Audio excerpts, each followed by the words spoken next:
Professor Gurunath Kamat, Jeevanand संस्था संचलित सक्षम आश्रम कुंडवस इथून आपण बोलत आहोत. ऑक्टोबरच्या दरम्यान श्री नगरकर सर आणि आमच्या संस्थेचे संस्थापक श्री संदीप परब सर यांची भेट झाली आणि त्या दरम्यान असं ठरलं की आपल्याला इथे लागणारा भाजीपाला तुमच्या बांधवांना घेऊन आपण इथे उत्पादित करायचं. हे ठरल्यानंतर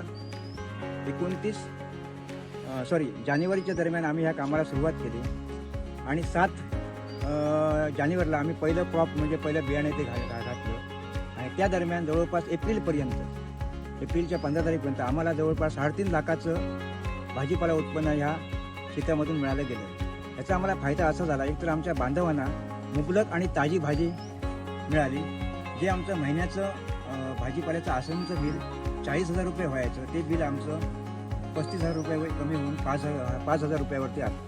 आणि त्यानंतर मधल्या काळानंतर थोडंसं गॅप झाल्यानंतर आम्हाला जागा कमी पडायला लागली, म्हणून आमच्या बाजूच्या एका सावंत या बांधवाने आम्हाला एक जागा आम्हाला वापरायला म्हणून दिली विदाऊट भाडी तत्वावरती. आणि 29 मेला आम्ही पावसाळी परत भाजीपाल्याचं बियाणं घालून, जे आता आपण सर्वांनी बघितलं, आपण शूटिंग पण काही फोटो घेतले, हे बियाण्याचं उत्पन्न आम्हाला इथे सध्या स्थितीमध्ये चालू आहे. इथून भाजीपाला आमच्या जीवनानंद संस्थेचा सविता आश्रममध्ये जातो. गोव्याला संवेदना आश्रम म्हणून एक आहे, मा आसरूगर म्हणून एक गोव्याला आश्रम आहे, तिथे भाजीपाला पाठवण्यात येतो. आणि मेहर सेवा ट्रस्ट आणि जीवनानंद संस्था संचालित लांजाला जो आमचा आश्रम आहे तिथे सुद्धा भाजीपाला पाठवण्यात येतो. आता भाजीपाल्या संदर्भात मी बोलेन, मी सुद्धा शेतकरी आहे, की माझे सगळे सहकारी सुद्धा शेतकरी आहेत. आतापर्यंत समज असा होता की भाजीपाला करणे किंवा शेती करणे हे लॉसमध्ये आहे, पण इथे आल्यानंतर समजलं की आमचे मार्गदर्शक कृषी सहाय्यक श्री चेनवणकर सर यांच्या मार्गदर्शनानुसार त्या भाजीपाल्याचं उत्पन्न आम्ही घेत आहोत. जर थोडंसं आधुनिक पद्धत जर वापरली तर भाजीपाला हा लॉसमध्ये नाही आहे. आम्ही पहिले काय करायचो, आम्ही सुद्धा त्याच्या अगोदर भाजीपाला ते उत्पादित करायचो, पण पारंपरिक बियाणं वापरायचो.